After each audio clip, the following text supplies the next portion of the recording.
Hello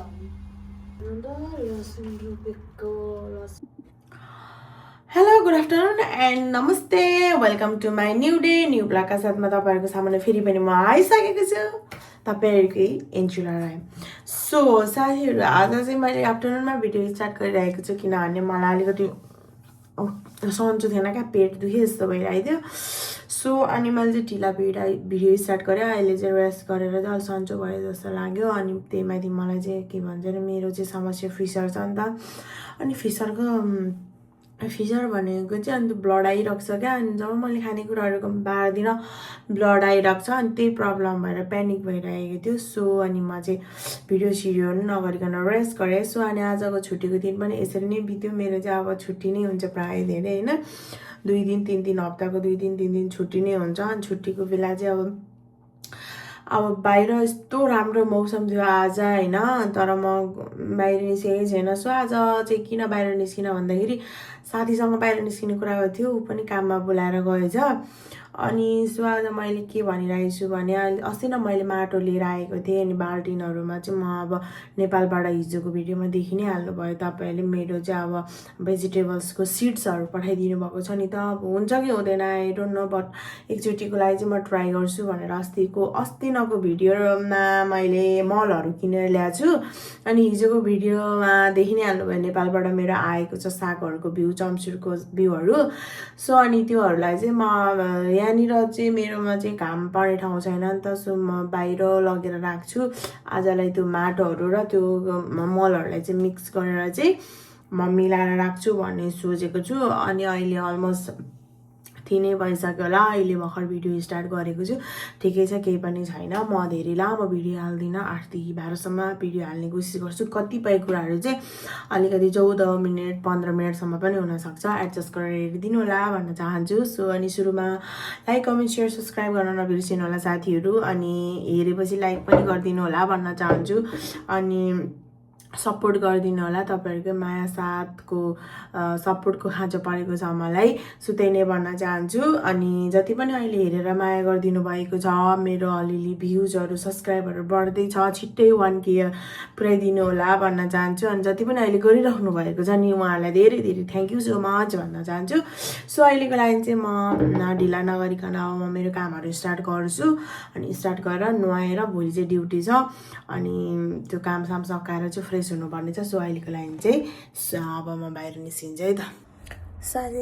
म चाहिँ start गर्न लागिरहेछु। पछाडिपट्टि हो, घरको पछाडिपट्टि म स्टार्ट गर्छु ल। मेरो सामानहरू लिएर आउँछु ल। क्यामेरा सेट गर्दैछु क्या म। साथीहरू माइन्ड नगर्नु होला, त्यो पछाडि चाहिँ मेसी छ क्या हाम्रो। यो यहाँनिर गर्न लागेको मैले चाहिँ अब देखाउँछु है त हजुरलाई।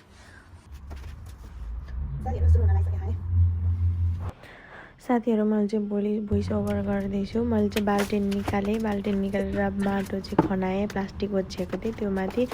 अनि फेरि अर्को पनि थोरै थियो बाल्टिनमा माटो, त्यो पनि खनाएँ। सबै त्यो भित्रको खोतालेर निकालेँ, टाँसेको रहेछ। अनि फेरि म क्यामेरा चेक गर्न आएँ।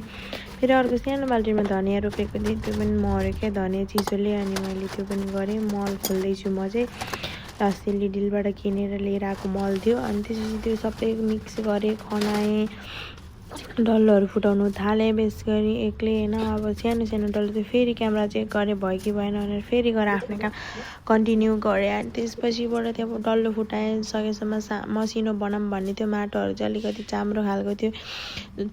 त्यसपछिबाट मिचे मल र माटोलाई मिक्स गरेँ होइन। अनि यताउता अनि पोखिरहेको थिएँ। अनि ल्याएँ, फेरि अर्को मल पुगेन। अनि नपुगे जस्तो भएपछि अर्को प्याकेट मल पनि खोलेँ मैले।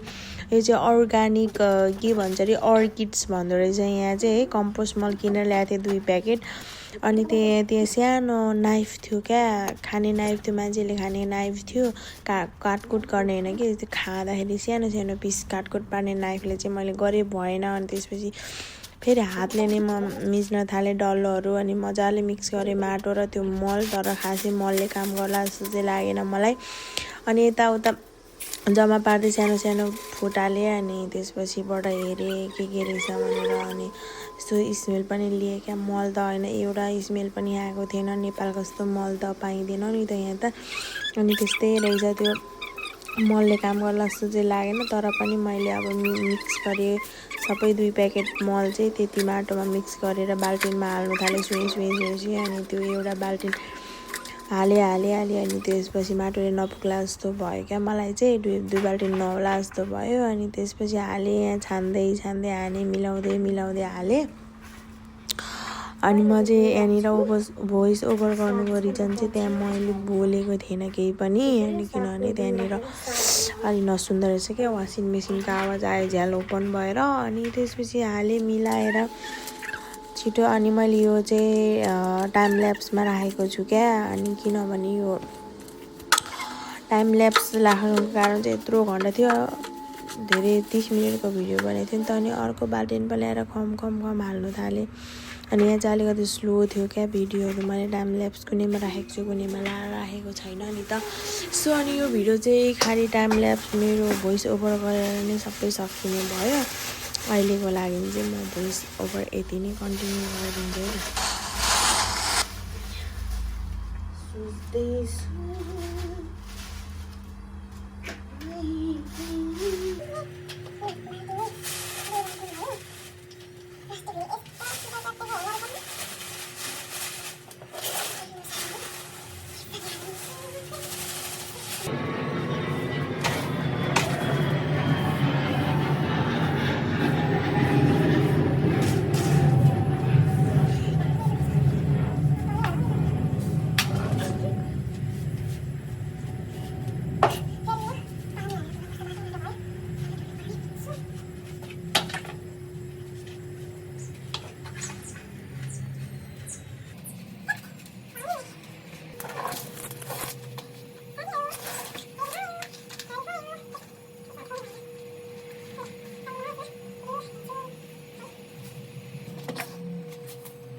साथीहरू हेर न, यो चाहिँ मेरो कोठाको प्लान्ट हो क्या, यो मरेर मैले बाहिर निकालेको। यसलाई नि अब चेन्ज गरिदिन्छु म। मेरो काम अलमोस्ट सकिन लागिसक्यो। अहिले चाहिँ यसमा मात्र रोपेँ कि अब यसमा राम्रोसँग उम्रियो, बिरुवा राम्रो भन्छ अर्कोमा सार्ने हो साथीहरू। त्यही हो, अब काम सकियो, यति नै हो। अनि अरू पनि अब माटो र म मल ल्याएर बनाउँछु। यो चाहिँ क्याक्टसको प्लान्ट हो, हाम्रो ढोका छेउको। पानी लगाइदिनु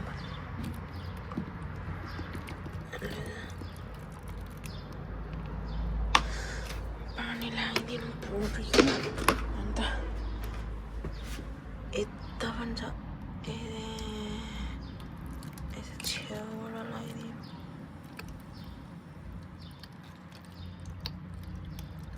साथीहरू मैले यसमा प्लेट्स पनि धोएर राम्रो बनाएँ यसलाई, युनिफर्डी राम्रो भयो।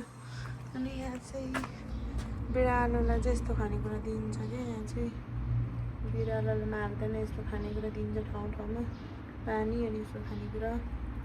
यहाँ रह्यो पानी, फुल पानी भने सरी, यो चाहिँ फुल हो। अनि यो चाहिँ यसलाई पनि मैले आज पानी लगाइदिएँ। सो अनि गाइज अब चाहिँ म मेरो आज त बेलुकै हुन लागिसक्यो है। म हजुरलाई यो देखाउँछु ल। आज यस्तो राम्रो वेदर भएको साथीहरू। आज चाहिँ यहाँको वेदर यति राम्रो छ, सफा अनि क्लिन। यति नै देख्छ ल, यति नै हो यहाँबाट दिने। चाहिँ हिल हो बिल्डिङ, अनि अझ उयो चाहिँ सेन्जुलियन हो। सेन्जुलियन खै त यो है मेरो काम गर्ने ठाउँ यहाँ हो। यो हो क्या यो बिल्डिङको छेउमा हो मेरो काम गर्ने ठाउँ। यहाँबाट यस्तो यो हिल भयो। सो यति नै हो यहाँको वेदर। अनि यतातिर चाहिँ हेर्नु न, घाम छ, घाम गइसक्यो यहाँ। अब छेलिसक्यो, पारी मात्रै देखाउँछ। सो म यतिसम्मको यस्तो आउँछु लाइट नहुँदाखेरि भनेर सोचेको नि थिएन। सो अब मेरो एन्डिङ हुन्छ भिडियो, सकिसक्यो साथीहरू। मैले चाहिँ खानाहरू कम गरेको थिएँ। यो चाहिँ ओट्स भिजाएर राखिरहेको थिएँ, अनि मैले चाहिँ त्यहाँ अगाडि सुरुमा देखाएको हनी हो मिसाएर खाना लागेको।